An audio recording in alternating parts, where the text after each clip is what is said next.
আসসালামু আলাইকুম রহমতুল্লাহ। মানুষের কত চিন্তা ভাবনা, কালকে এটা করবে, পরশু আরেকটা করবে, 5 বছরে এই সফল হবে, 10 বছরে এই সফল হবে। আহ, মানুষ কতক্ষণ বাঁচবে সেই গ্যারান্টি নেই। কিছুক্ষণ আগে কথা বলে আসছি, এর কিছুক্ষণ আধা ঘন্টা 1 ঘন্টা পরে শুনি সে আর দুনিয়াতে নাই।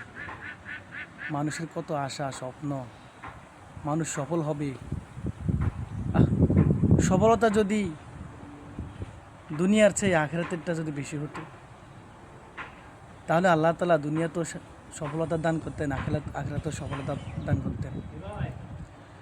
সফলতা আমরা সেটাই চাই, যে সফলতা যদি আমার জান্নাতে যদি না থাকতে পারি, এই সফলতাতে আমার কী লাভ বলেন? বলে লাভ নেই।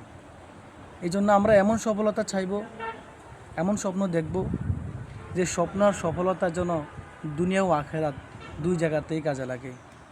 দুনিয়ায় থাকা থেকে আখেরাতে জান্নাত।